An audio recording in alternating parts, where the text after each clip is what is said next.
Welcome to Public Comment. I'm John Dunbar, former mayor of Yountville. And I'm Alfredo Pedroza, vintner. And I'm Mark Dommen. I'm the chef at Hestan Napa. I'm just hungry. I know, right? Thank you for joining us as we talk about politics, people, food, I suspect, and whatever else is on our mind. Maybe some peanuts.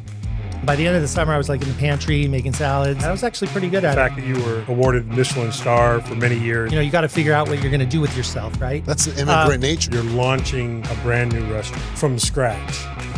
John, I was made aware that you went to an economic summit because my wife was there. So tell me how that was and what you think. It was impressive because, you know, this is put on by the Napa Chamber of Commerce, Economic Outlook Conference, and keynote speaker was an economist, Dr. Christopher Thornburg, who had a really enlightening perspective on the nature of the wine industry and just the economy in general. One of his main messages is don't believe the narratives. The doom and gloom? The doom and gloom narratives, it's just not supported by statistics and the data. And of course, anybody can manipulate data for a particular narrative, but when you do look at it, yes, the wine industry in particular is on a downturn. It's softened, but it's not doom and gloom. It's not disaster. The wine industry is not going away. And what's interesting, one of the things that I remember he brought up was people are spending money and they're well off, but everyone seems to think they're in bad shape. And so those two things don't line up, but it's just a reminder that we need to really be thoughtful about how we're spending, how we're supporting our local economy, and what the real story is. Look, I agree with you. Just going to Pete's Coffee pretty regularly and seeing a long line of in-person and mobile orders, or going to Costco and seeing massive lines, or going to lunch, I see indicators that the economy is okay. It's not great, but it's not doom and gloom. So I concur with those very smart people, or they concur with me. Yeah, they agree with you. But I also wanted to highlight that there were several panels of experts on a variety of topics. Some of those folks were not local, which allowed us to hear a broader regional and national perspective on economic trends and pressures and all that. And it boils down to, for Napa County especially, we need to build more rental housing for our workforce in order to be able to develop additional economic opportunities here in the Valley. I will tell you, to me, talking about balls and strikes, I heard under the current federal administration, they're looking at a 50-year mortgage.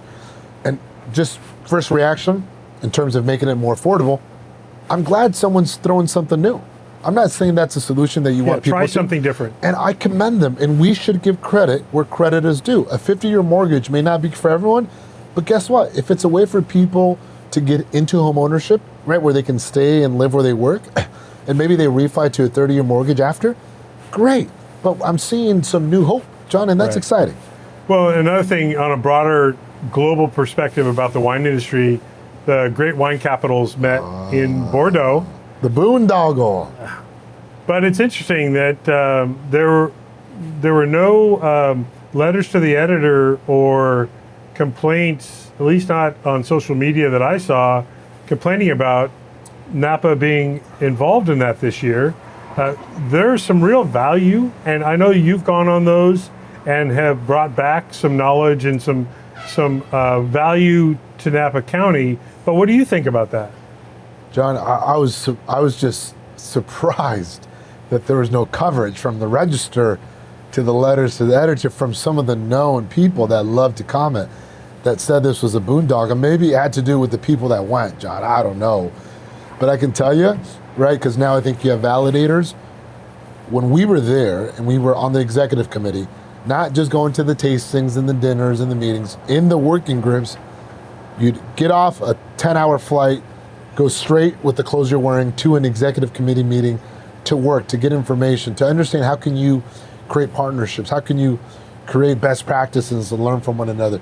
That's the work. And the fact that you had new electeds go, the fact that you had our county CEO, I want to give him a shout out because that takes courage but that also shows a thirst for knowledge, right? To learn and to glean and say, you know what, maybe we want to do that, maybe we don't.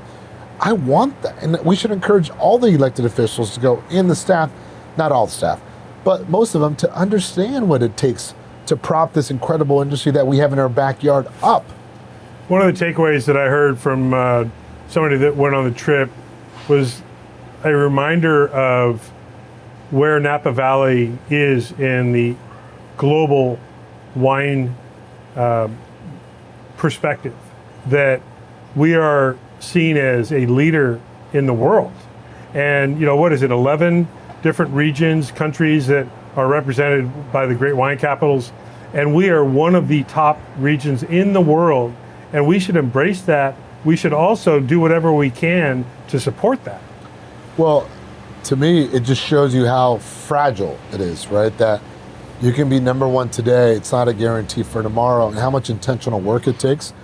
And it goes back to, John, to being damn proud that we're a wine economy. And we're proud of it for what it does. And I want to make sure that as you have more electeds gain experience in that they come back home and that they're honest and say, you know what, I'm glad I went.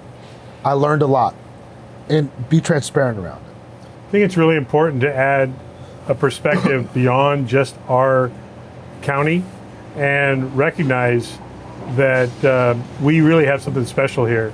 And I'm doing my part, as I've said before, as a consumer. So I encourage you to join me. Cheers. Cheers. Chef, thank you for joining us today. Thanks for having me. Well, and Alfredo, we're going to learn a lot because I know you can't cook anything. And we're going to hear from somebody who really can. Well, I'm hugely disappointed, Mark. I thought we would have a charcuterie board here. I've seen you cook before and you're pretty damn good, right? So I'm just visualizing what we might eat at this new place you're at now. So Well, we're not open yet, so that's why I didn't bring Damn it. anything. But before we get there, tell us a little bit about your background. We know you and have known you for many, many years, but our audience may not. And so tell us a little bit about where you've been working in your career path, and also how you, not only in San Francisco, but here in Napa, just your culinary experiences. So it depends how far back you want me to go. If I start in Napa, that would be in 2001. I was the opening chef at Julie's Kitchen at Copia. Whoa. And that's what brought me to Napa. And it was much more of a sleepy town back then. You also grew up in a neighboring wine country, I believe. I did. I grew up in Sonoma County, in the town of Windsor. So, wine's always been in my blood. My family has a small vineyard in Windsor. It makes it hard to insult Sonoma now. See, this is why I teed you up. I wanted to hear you comment about Sonoma wine. Mark, I like you, so I'm going to hold my Sonoma jokes because it's not wine that they make over there. But let's go ahead. Let's advance. Auto parts? You're on this side of the valley. You don't make Sonoma fun. Auto Parts? All right, Mark, let's move on. I'm sorry. So I moved here in 2001 and then opened Julie's Kitchen. And then left there in 2003. And then in 2004, I started working in San Francisco at One Market Restaurant. And I commuted for almost 21 years to San Francisco, back and forth. And so now I'm here in Napa, and my commute is less than 10 minutes. Where are you at in Napa now? Can you share? I'm opening a restaurant called Hestan Napa, right here on First Street, right behind the Archer and that promenade.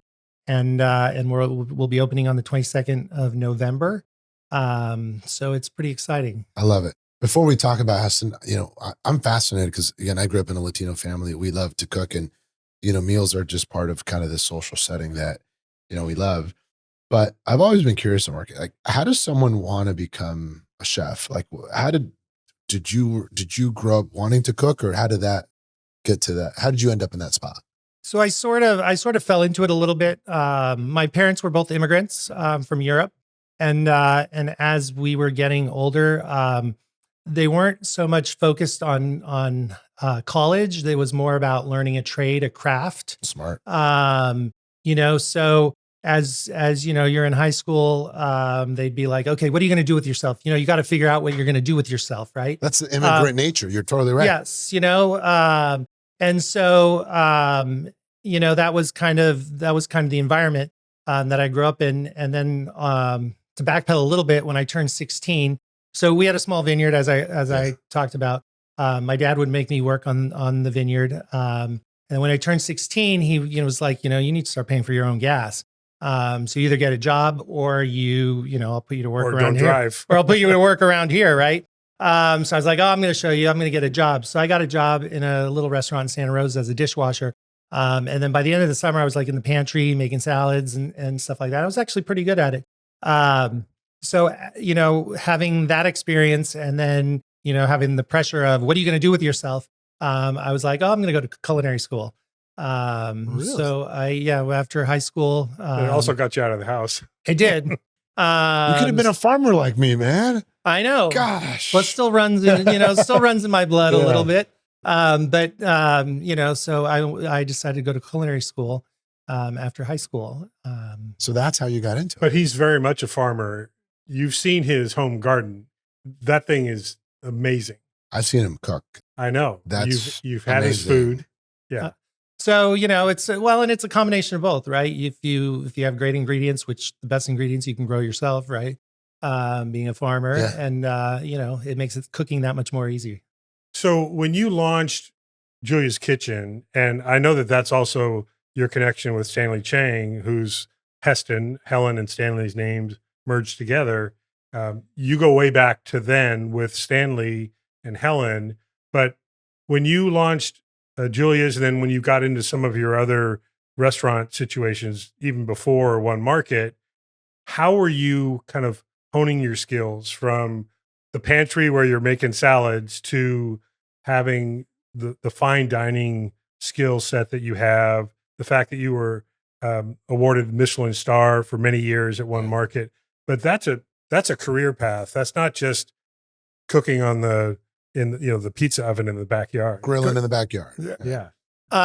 So I was fortunate enough I did my externship from culinary school from culinary school at Fleur Lee's in San Francisco. So Hubert Keller was the chef owner.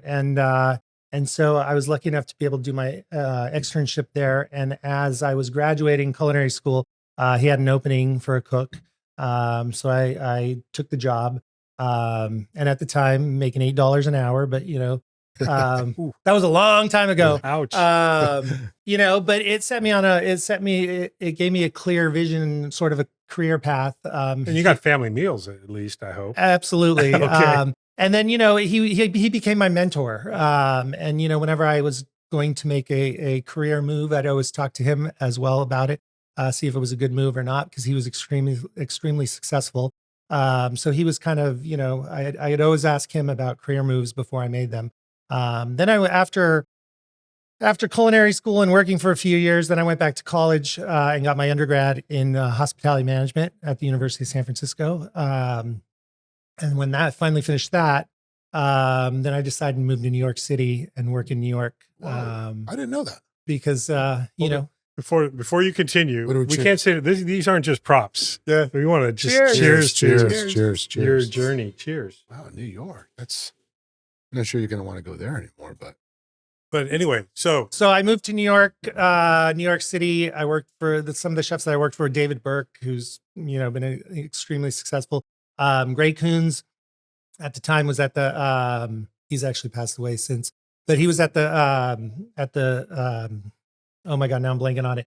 Les Banas in the, it's not the Four Seasons. But anyway, Hotel. yeah. And he had 4 stars. He was one of the few 4-star New York Times 4-star restaurants. The Michelin Guide hadn't been to New York at the time. And so St. Regis, that's where it was. St. Regis before the St. Regis was a brand. And then, and so I got a job there. And of course, when I left for New York, Hubert was like, oh my God, if you could work for Chef Coons, that would be one of the best things you could do. So that was my goal, was to work at Les Banas. And I spent 3 years there with Chef Coons, and then they brought in another chef after he left. And then another famous French chef, Jean-Louis Paladin, opened up in New York. He was famous for the Watergate in DC. He was at the time, he was one of the youngest Michelin 2-star chefs in France. He came to Washington, DC. And when I worked for him, he was opening the restaurant in New York.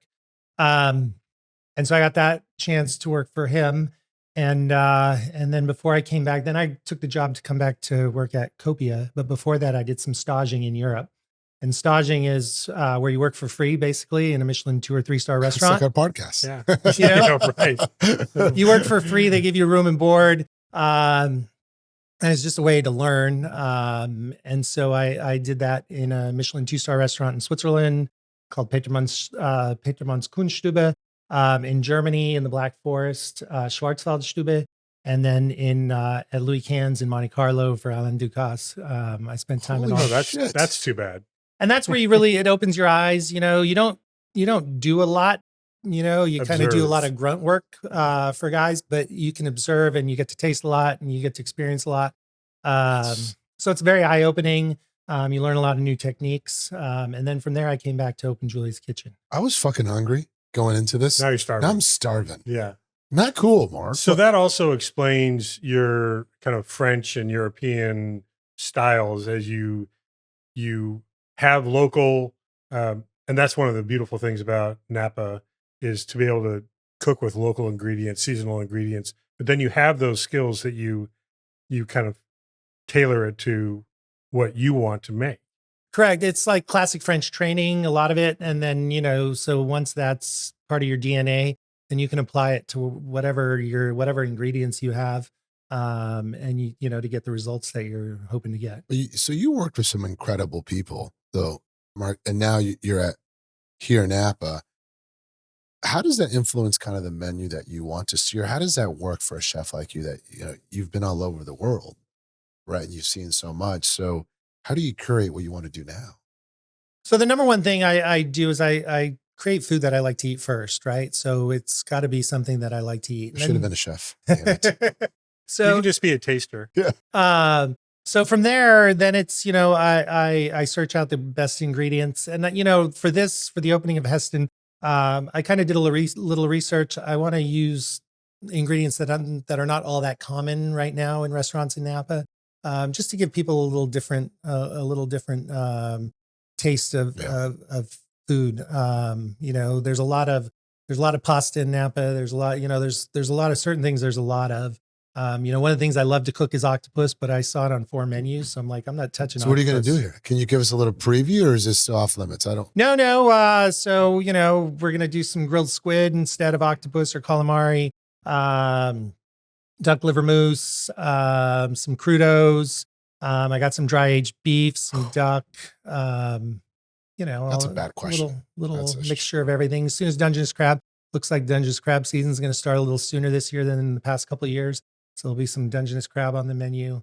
And you have a unique situation with Hestan and Meyer, and the fact that he's a cookware kind of icon internationally.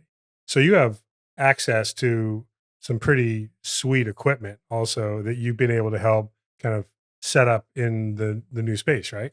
Correct. So Hestan also produces commercial cooking suites and appliances as well as residential. So my kitchen is all Hestan appliances, all brand new. It's gorgeous. And then I get to cook on whatever Hestan cookware that I want. And the line is broad and deep, and it's so beautiful. From the Anobond, which is the top of the line, to the rest of them, it all depends what you're making or what you need. But I have access to all that, and it's all going to be in there. Well, I first met Stanley and Helen Chang when they were opening a tasting room in Yountville, and I know he lives locally on quite an estate also, but his international presence, as I referenced a minute ago, it's very impressive. But also, he's been very engaged in Napa Valley in the culinary scene. I know he's donated some equipment in Yountville at our community center. He's done so much to help launch Julia's Kitchen and in Copia. So what is your relationship like with Stanley? And I know you've had I'm assuming it's a similar working relationship when you were at One Market, where you have a very close relationship with ownership, being a part of that, um, and then deciding things like menu items and staffing and all those things. So how do you blend the cooking piece with the business side of it all?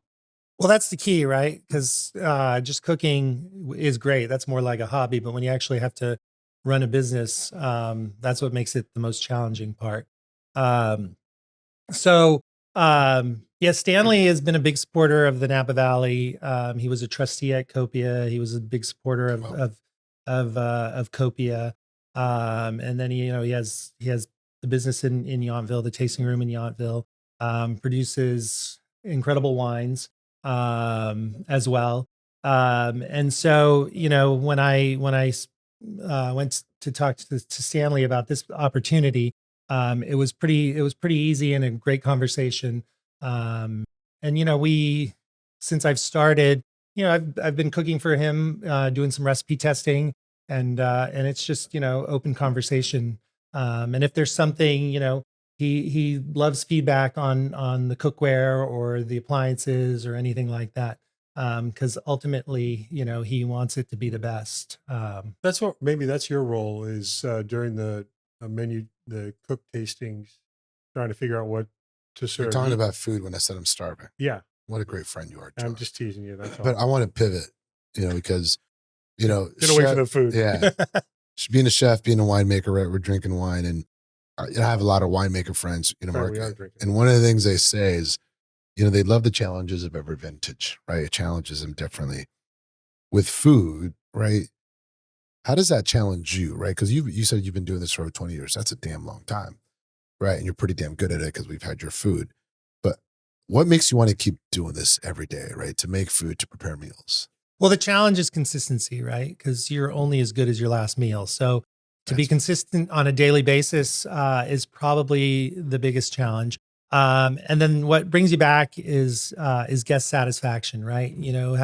Giving customers a great experience, Yeah. and them, they enjoy it, is kind of the drug that makes you come back for Yeah. more, right? Because to see that, watching somebody take a bite and enjoying that bite is worth a lot. So speaking of that and getting some satisfaction out of your cooking and the experience, having, as I mentioned earlier, reached that pinnacle of the Michelin rating, not that it's the only thing that you decide about whether you're an amazing chef or not, but I'm sure back when you were doing that in the early 2000s into the 2010s 12s, what is that experience like when you've been um, highly touted as an emerging chef? You're seen in the Chronicle as a top restaurant. That adds pressure, I'm sure, but there's also satisfaction when you are seen as achieving this level of quality. So, how does that feel when that happens? Oh, it feels great, no question about it. So again, you're doing this every day, day in, day out, and you're striving to give the customers the best experience. So when you get that kind of recognition, it validates what you've been doing.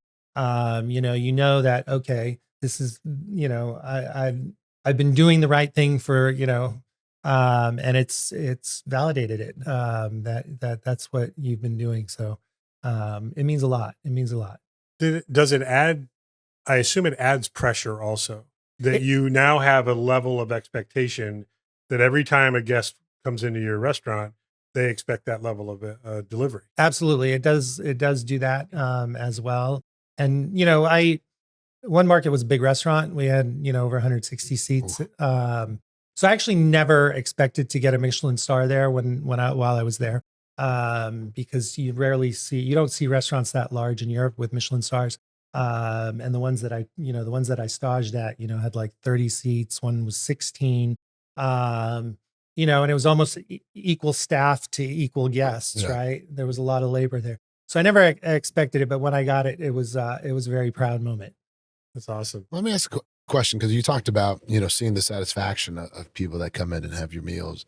But a lot of it too, though, Mark, is it's your team, right? So when I go dine, how I'm greeted, right? From the busser to the som to the server to the meal, it all matters, right? That's hospitality in a bucket. So how is it like building a team, right? That meets your vision and your, kind of expectation of what experience you want to create.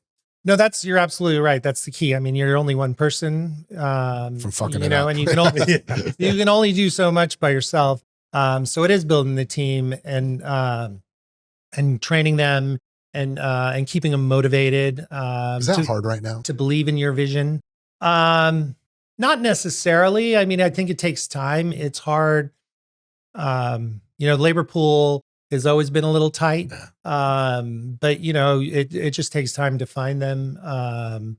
But there's still a lot of people out there that are motivated and, they buy into your vision. And they see it, right? Because to me, it's no secret. I like to have long lunches, but when you go and they make you feel like you're just at your kitchen table, that matters, right? So like, I'm going to go there and then it's consistent. When you said consistency, I was like spot on. Cause I can tell you at Don G's where I go, it's fucking consistent. Right. And that's where I go. And good.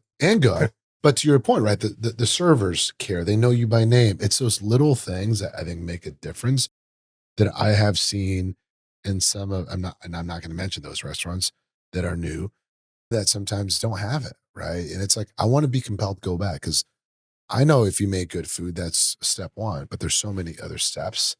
Right. And it's so damn competitive to your point. Right. So to me, that's why I'm talking about the team matters too.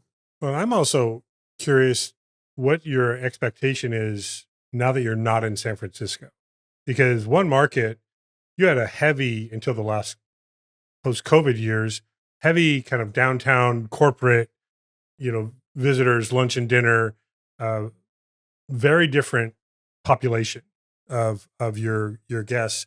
And it's here and I'm sure you had some tourist visitors also, but here you don't have that kind of corporate, we're all going out after when the bell rings and we're going out for cocktails at 5 kind of vibe the same way. Wish we did. Do you shift your expectations or your offerings or kind of your mindset, or do you just do what you do and you're confident enough that people are going to love it? No, I think the mindset is definitely different. And I remember when I went from Napa to San Francisco, it was a little bit shocking, right? Especially at one market, we were, heavy power lunch, power dinner, business meetings, stuff like that. In that environment, they're there to conduct their business. They eat and they want to go. They don't want to take forever. It doesn't want to be long drawn out. Right? But they also have corporate cards. They do. Well, it's great, right? They did. They did. No, but it was, it was quicker paced, right? You had to, take care of them. And then once they're done, they don't want to sit around. They're done with their business. They want to go. And you have to have, the food had to be out and everything like that. Here, remembering back to my Julia's Kitchen days, it was much slower, right? People are here to enjoy. They're about the experience, the food and wine experience, versus just a place to have a meeting or to eat. I'm happy to set the tempo. Whenever you open, invite me. I will do a great example of. You can't do 2.5 hour seatings. Why not? That's not profitable. It's all about spend per guest, right? Right? It's a business model, John. Yeah, you're going to bring your own wine. He's not going to make any money off of you. I bring wine. No, it depends what kind of wine. If he has a good wine list, we should talk about that. We can do that. Maybe a question, since we're talking about wine. We talk a lot about wine and food pairing. That's the only way to get him to shut up is to have him sit. So how critical, as you're creating your menu, how critical is that though, Mark, in terms of trying to pair wines with food? And for us, it's going to be really critical because Hestan produces wine as well, right? So they have we have 11 SKUs. Wow. And that cover the board. A lot of it, there's 2 whites. There's a Sauvignon Blanc, Chardonnay, and a Rosé. Everything else is red. And all estate grown except for the Pinot Noir. So, for us, we're going to highlight the wines and we want to highlight the food and wine pairing. Love it. And it's all going to be about Hestan, on the wine list. So, that's okay. The more, the merrier. Yeah. And their wines are really, really good. They're super good. And they're very, great value. If you were to compare to other other other brands in the valley. Yeah. Hestan offers great value on their Beautiful. wines. We're gonna have to go and find out, John. Absolutely. Well, maybe you'll get invited to check it out when they I don't open. need to get invited. I'm just gonna stop by. I'm gonna tell you that right now. So the timing of the opening, it's probably, whether it's intentional or not, it's probably a brilliant time to open a restaurant in mid to late November, because you have time to really launch. And there are always, I'm sure you know this, you're going to have tweaks, you're going to have adjustments to make, you're going to find out things you didn't think of that you might have to modify. And if you were doing that in the middle of the summer or even harvest, where you might have a higher volume and pressure and expectation as you're just launching. But what is your expectation in terms of your seasonality? Like, you're going to launch in November. And you mentioned some of the things that you're anticipating having on the menu. Are you going to change that menu every season, or what do you think you're going to be doing as you go through the course of the first year? So we're going to be open. We're starting slow, actually. We're starting really slow, and then we're going to ramp up. So when we open, we're only opening for lunch first, 5 days a week, Thursday through Monday. And that's going to take us into January. And then in January, we're going to go lunch and dinner those 5 days a week. And then as late spring kicks in, and Napa starts ramping up, then we're going to go to 7 days lunch and dinner. So it's given us a chance to start slow and build. With the menu, again, we're starting slow or small. We're going to have 7 appetizers, 6 main courses. And then once the staff is dialed in and we're all dialed in on those, then we're going to add a tasting menu to go with the Hestan wines as well. And then if we can handle more after that, then we'll increase the menu size some more, or add some dishes. The menu will change, as different ingredients come into season. So like Dungeness crab usually it starts the beginning of November. And I don't know if the commercial season has started yet, but I know people are going out on their own boats and getting them. So if it kicks in earlier, then even though I don't have it on the current menu for opening, it's going to come in fairly quickly. So those kind of items will change really as the ingredients come into play or become available, and then and we'll go from there. So that's kind of the plan.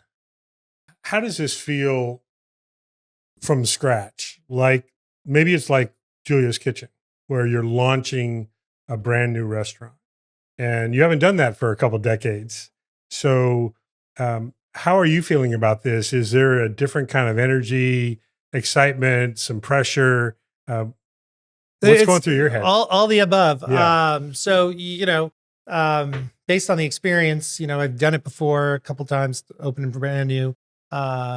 Based on, the last 20 years of being at one market, I know all the things that I need, right? And so as, we're buying stuff, small wares, and making lists, all of a sudden, oh, this pops into your head. Do we have this? No, we don't. So you've done it before, yeah. Yeah, but you do forget things here and there. But then, we're starting early enough that we can correct those before we actually open to the public. And it's also got to be really kind of cool to create a whole space. And also in your backyard. Yeah. Yeah, no, it is. It's totally cool. And, it's like I said, less than 10 minutes from my house. And I know you're going to miss that commute. I know. Why would you? I stopped after 15 years of going from Yountville to Berkeley.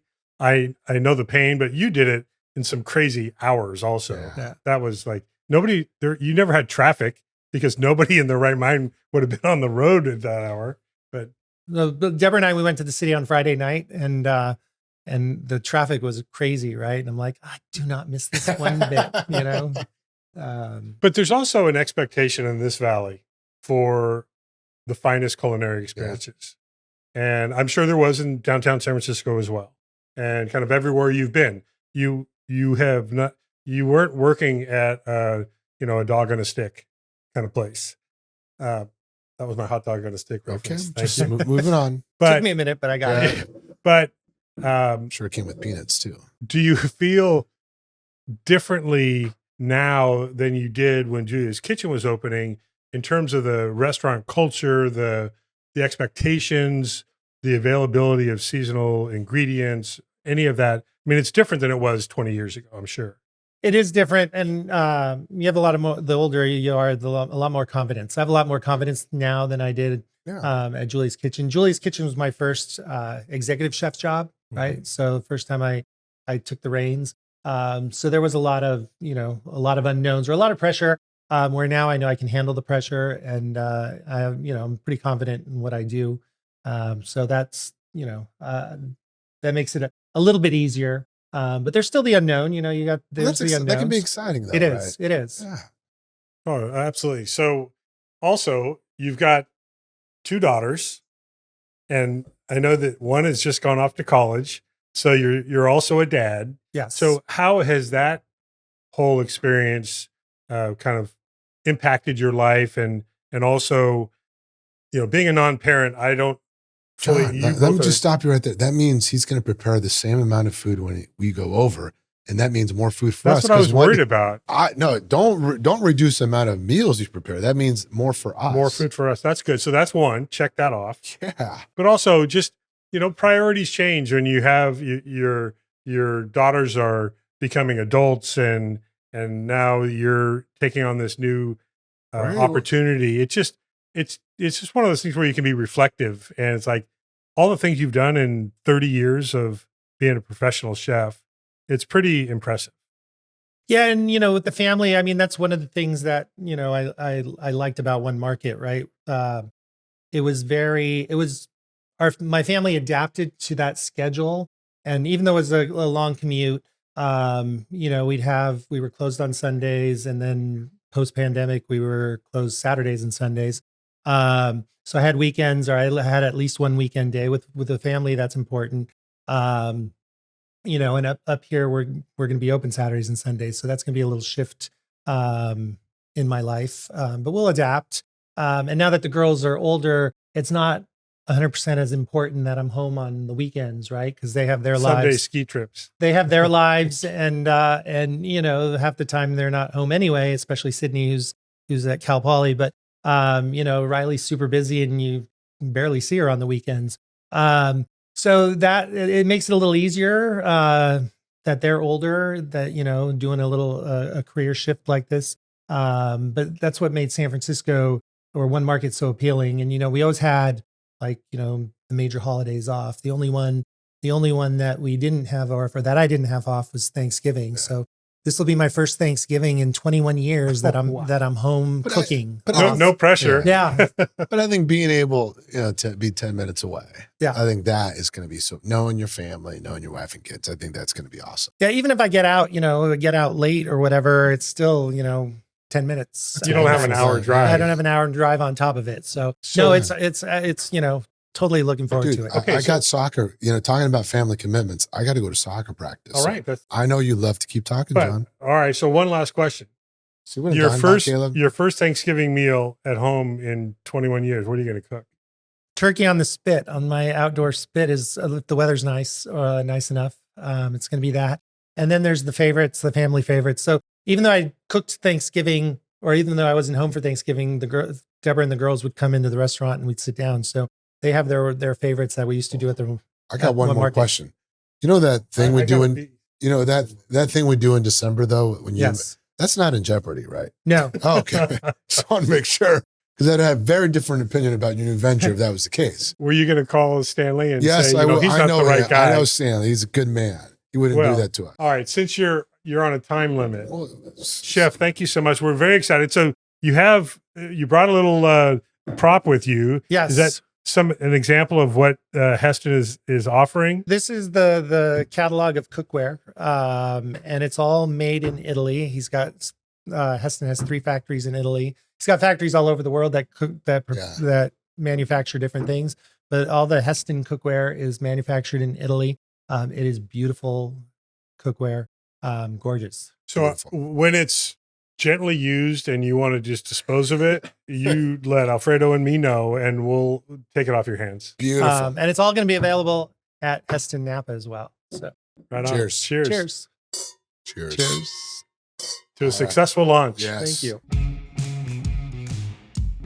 Alfredo, I know after talking to Chef Dommen, you're probably really hungry, but what did you think about our conversation? Look, John, like I told you, I had a singular purpose around this podcast. It was to confirm that we're still going to have that dinner that the Dommens invited us to in December, and he validated that. So after that, I was in a very good place. I'm impressed that he is able to, after over 20 years working in San Francisco and being a highly acclaimed chef, that he's able to pivot now and take on a new opportunity right here in downtown Napa. You know, I was curious to see how the mind works of a chef, right? And I put him in the same category as a winemaker, right? They make art, they make magical experiences. And to hear him talk about the journey that he went on, learning from so many different people, and it's almost like you're a sponge, right? And I can see, the brain works. And now when I see him cook, I see that, right? Like just putting things together, seeing, I look at mushrooms and I'm like, I'm hungry. He's probably thinking about it. How does it pair up with this? That's a different mindset. And to keep the passion going for 20 something years, that's pretty damn incredible. You can tell, and we've both known Mark for a long time, but you can really tell the love he has for his job. And every day is an opportunity to achieve success at a very high level. Because as he talked about, every time somebody walks into his restaurant, they have an expectation because he has been so successful. And his mission is to live up to that expectation. Well, and also, when I asked him the question about the team, right, I think he was spot on that it takes everyone, right? Like he can have an incredible meal, but if the food runner or the server is in a bad mood, they can fuck it up for everyone, right? So how integrated it is, right? So I found that fascinating, right? For him, for the value that he puts on the team. I'm also looking forward to experiencing what they're doing at Hestan Napa. And that restaurant experience is brand new for downtown. And he's going to be pairing with some excellent wines that Hestan makes. Yeah. And so this is another offering that Napa has. Well, and I hope that as locals, we support people like Mark and Stanley and his wife, right? Because, they're putting real money, John. This is not just lipstick, going to Home Depot and putting some plywood, right? Like they're investing real money into this community. They're hiring someone that's local that we all know. Like that is awesome. And you need to reward that, and we need to support things like that. They're all local. It's a locally owned and operated business, and I agree. We're going to be going there early and often. I agree. Cheers. I'm still hungry, by the way.